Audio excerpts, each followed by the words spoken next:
Not that that's a bad thing. My goodness, this book is gigantic. I did like our sort of mean girl in all of this, who is named... Hi everybody, it's Audrey and welcome back to Chapter and Converse, and welcome to part 2 of all the things I read in the month of November. So today's video is being sponsored by Book of the Month, and I am once again so excited to be partnering with them. Book of the Month is a super popular, fast-growing online book service for readers. Every month their team vets hundreds of books, curating a selection of new and early release titles. So they do all the research so you can spend all of your time reading. And their mission is to promote new and emerging authors and to help readers discover books that they're going to fall in love with.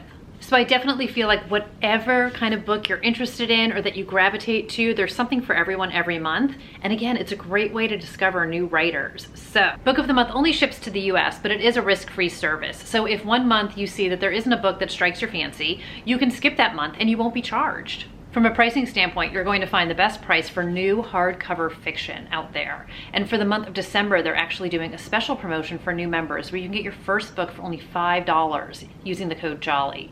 So I will include the link down below to their site so you can check them out. I will include the promo code down below as well. And then let's take a quick look at this month's offerings. So you guys know the first place I am going is with the thriller. And I was so excited when I saw A Flicker in the Dark by Stacy Willingham was in this box. This is the perfect example of debut author, early release, because this comes out in January, and a thriller, which you know that I love. This was high on my list and I am jumping into this one immediately. We have past and present mysteries. We have 6 teenagers who went missing in Louisiana, and our main character, Chloe's father, confessed to the crime, and then 20 years later, she's still grappling with it, as you can imagine. So much great pre-buzz for this. I am so excited for this book.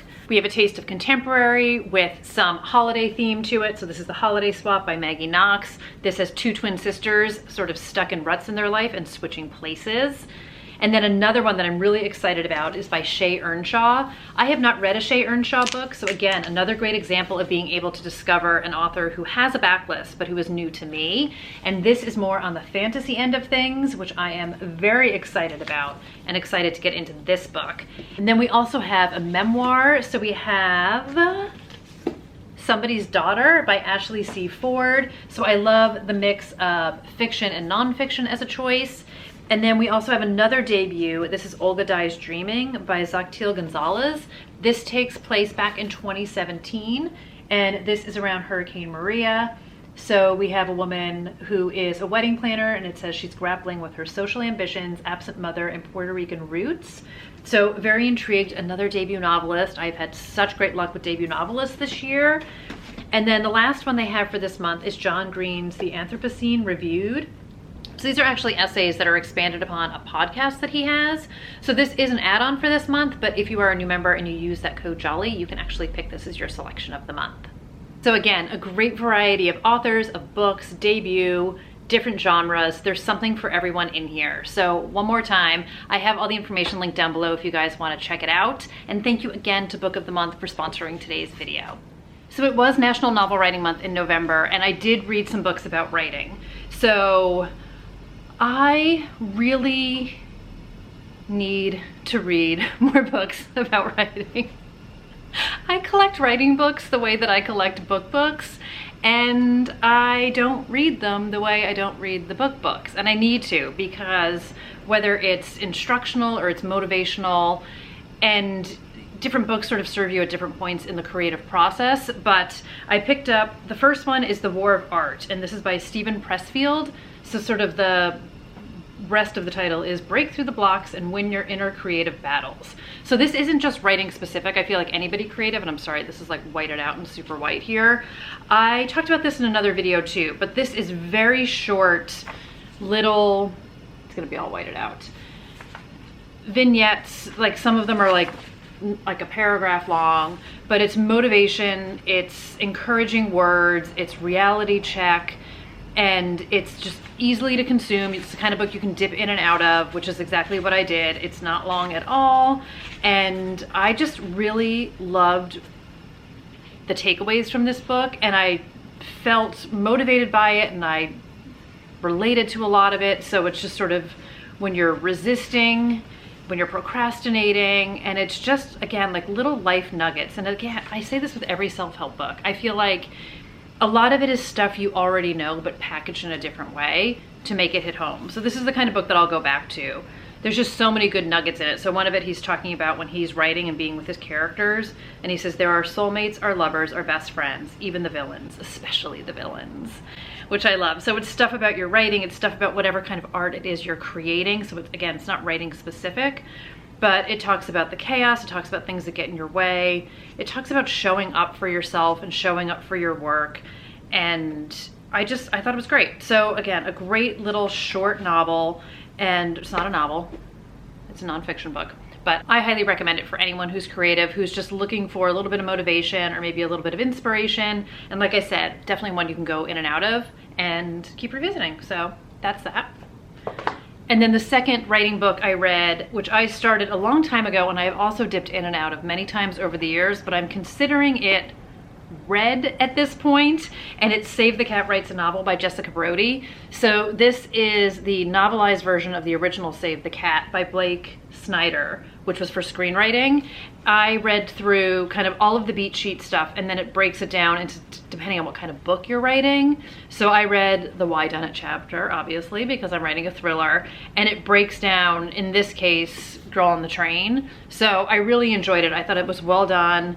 Lots of writers out there talk about this book, and I am not a outliner, so you can still apply this book whether or not you're an outliner. You can use it when you're editing. It just helps keep things in mind. So when I go through to edit mine, I'm going to sort of match up my story with the beats and see where I am. It helps with pacing, and it just gives such great inspiration. So Jessica Brody has written a ton of books, and I just thought it was really easy to consume. It's, again, easy to dip in and out of. She uses real examples of real stories. And I started to read the horror chapter, but it spoils Misery in that one, so I don't want to read that until I read Misery, which I'm going to do this winter. Hold me to it, please. Another one I'm going to dip in and out of. I highlighted it to the high heavens. You can see how many times I tabbed this. I also joined her writing mastery class that she holds online, so she has different seminars, she has bonus content. I did the Save the Cat class that she hosted early on in 2020, I want to say, or maybe it was like May of 2020, so it was like 3 weekends in a row. So again, I find it really helpful, and I am reminded that I need to actually read the writing books on my shelf because they help me with my writing. Okay, so I'm going to go out on a limb, and I'm going to make a statement. I think I have found a new favorite series, and I think I have found a new favorite writer of mine, like in the collection. I am adding him to the group of writers I consider my favorites. And that is Ragnar Jonasson, and this is The Darkness. So I actually bought The Girl Who Died, which is his book that came out this year, because Book Depository was doing like this reading club, and they had a bunch of books and they were on sale, and I'd heard great things about it from, you guessed it, Abby from Crime by the Book. So I bought it, and then chaos ensued, and I never actually wound up doing the book club with them. So I do have that book. And spoiler alert number 2, midway through reading this, which is the first in, I believe it is only going to be a 3-part series. The other 2 books are already out. I went back to Thrift Books where I got this, and I bought both of those books as well. So they are literally in the mail, and I cannot wait for them to come so I can continue in this series. So what's the book about, you ask? Of course, that's what you're going to ask. So this book is set in Iceland, and it is the body of a young Russian woman washes up on an Icelandic shore. And after an original investigation, the death is declared a suicide. The case is closed. But then 1 year later, our Detective Inspector Hulda, and I'm not even going to pretend to be able to pronounce her last name, Herman's daughter of Reykjavik police, is going to investigate this. So she is in her early 60s, and she's being forced into early retirement so she can be replaced with a younger detective inspector. And she's not happy about it, as you can imagine. She's not ready for retirement. Her job is everything. But she gets called in and is told she has 2 weeks and she can leave now, or she can kind of piddle about, is basically how they put it to her. So she's like, can I look into a cold case because she's got to keep herself busy. And they're like, sure, yeah, whatever, basically ushering her out the door. So she picks this case about the Russian woman whose body was found, but she has never believed that the resolution of the case, which is that the woman took her own life, was the right resolution. So she digs into this case, and I loved Olga. I loved this book. I loved the writing. You want to talk atmospheric? This book has it. You get 2 timelines. So you get spring in Iceland and then you get winter in Iceland. So this would be another great wintry read. And you follow her on this investigation. And I was completely hooked. I didn't know much about the story other than that people had raved about it. And by people, I mean Abby. And I totally get it. Like I am in it. I want to read more and I want to know more about Olga as a character.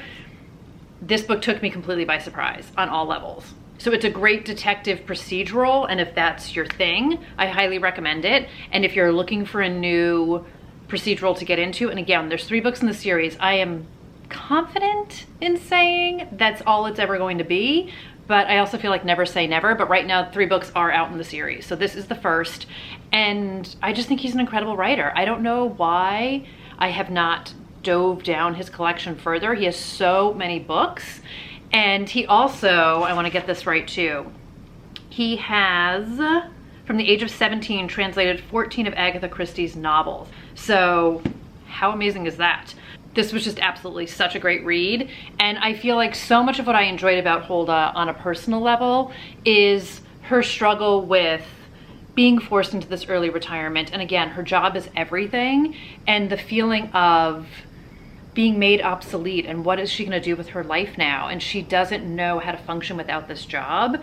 And she has created this box for herself, so we get a lot of personal history about her, we get a lot of family history woven in wonderfully with the investigation side of it. But this feeling of being kind of put out to pasture as a woman as she's getting older, and I really connected with that part of the story. And I think there's a lot in here that's very multi-level. So again, you get the murder thriller part of it, but there's also such a strong personal side to it, and I loved it. I can't say it enough. I think it was absolutely great, and I highly again recommend this book. So I was so happy. This is the last book I finished for the month. I finished this on the 29th, and I could not have been happier about ending the month on this high of a note. And I am psychotically watching my mail for the next 2 books to come, because I'm definitely going to be picking them up, and maybe you'll want to pick them up too. They're so good. They're so good. So I am one of those people that 1000% will put books on hold at the library that have long lead times. And sometimes, in the case of the Dave Grohl Storyteller book, spoiler alert, it's what I'm listening to / reading right now, it had a 6-month wait time when I signed up for it a few weeks ago, and it came in Thanksgiving weekend. So my thanks to everyone before me who was passing on that book because they were way too busy Thanksgiving weekend to read it. But another book that had a long wait time but popped in for me, and again, I feel like it's fate because this was another one that helped me slowly climb out of the slump, and it's The Box in the Woods by Maureen Johnson. So this is book number 4 in the Truly Devious series, but I will say, Truly Devious, I've said it before, I will say it again, was conceived as a trilogy, and then I think the whopping success of it, and the fact that people fell in love with Stevie, the main character, or maybe Maureen Johnson was still in love with Stevie and had more story to tell, created a 4th book. So do you need to read the first 3 books to read book number 4? Not necessarily. I definitely think you will understand the dynamics between the characters a little bit better. You will understand sort of how they got to where they are emotionally, but the book also explains some things from Truly Devious to give you a little bit of context, but it doesn't actually spoil Truly Devious for you. So if you wanted to maybe dip into that world, but not fully commit to the 3 books, you could start here. One thing, you do find out one person who's murdered in the first book of Truly Devious, but it also, I don't want to say, it's a surprise, but it's not a surprise, but it is a surprise. You're gonna know one dead body going into it. But I don't think that that ruins the trajectory of the books or would spoil it for you in a lot of ways.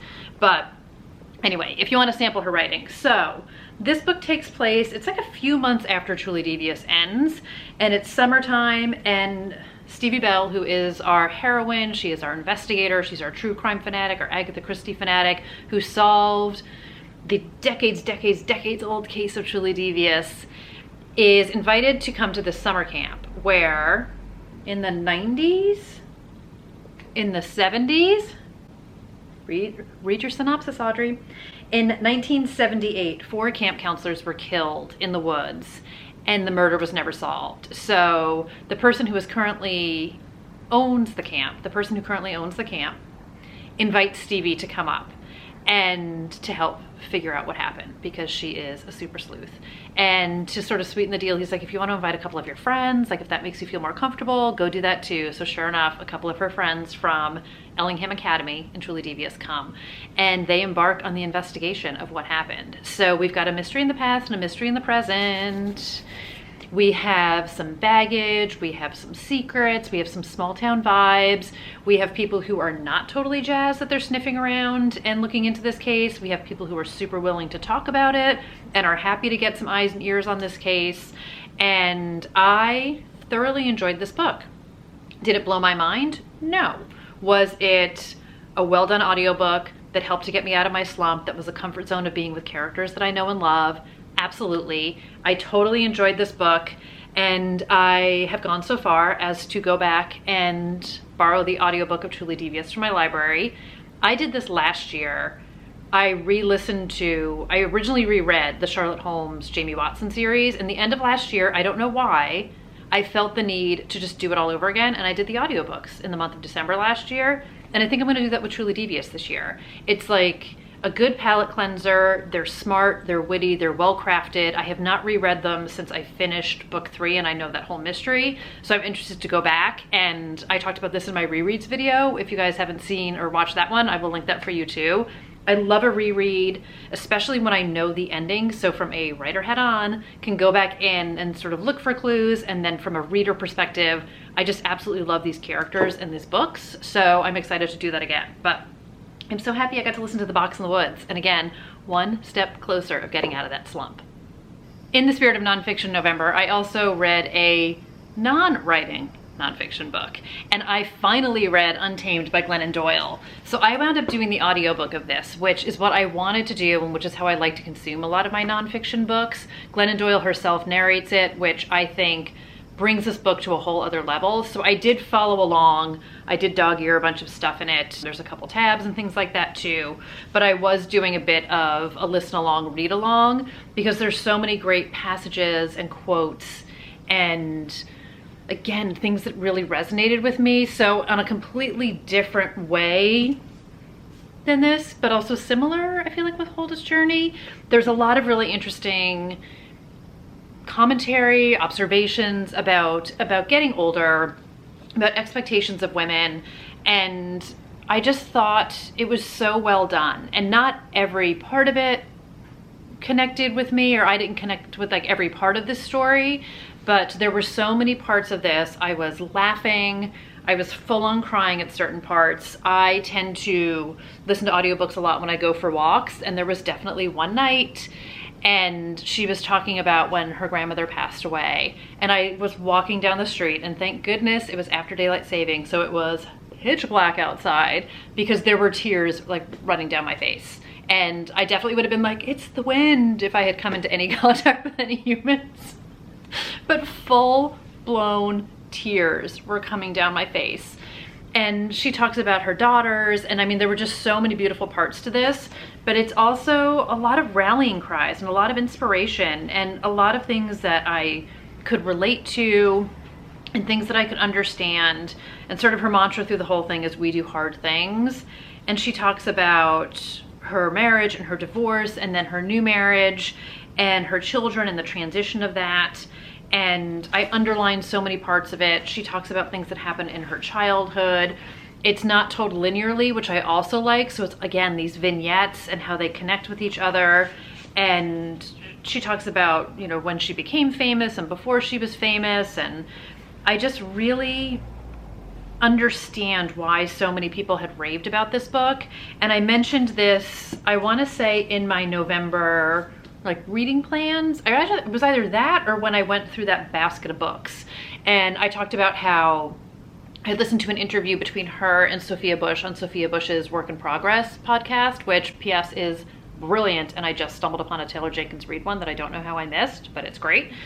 And there's a lot of that things that Glennon Doyle talked about on that podcast, because they probably talked for like over an hour, that is in the beginning of this book, but I really enjoyed it. And I've listened to Glennon Doyle talk. She has her own podcast, so I've definitely heard some of her stories before, but I just thought it was really well done and really interesting, and just a really good reflection on life and love and marriage and loss and heartache and pain. And even though I'm not a mom, listening to her talk about her children, whether it's struggles or triumphs, there were just parts of it that were just beautiful, beautiful. And there's this really funny part about how she wanted to raise her kids so that they were good at sports but not great at it, and very tongue-in-cheek, she's like, because we didn't want them to get so good that they ruined our weekends and we had to go to events all the time. So like, as soon as they got good at one thing, we're like, well, we're gonna pull you out of gymnastics and we're gonna put you into soccer, because maybe you know we can't have you getting too good and ruining our weekends.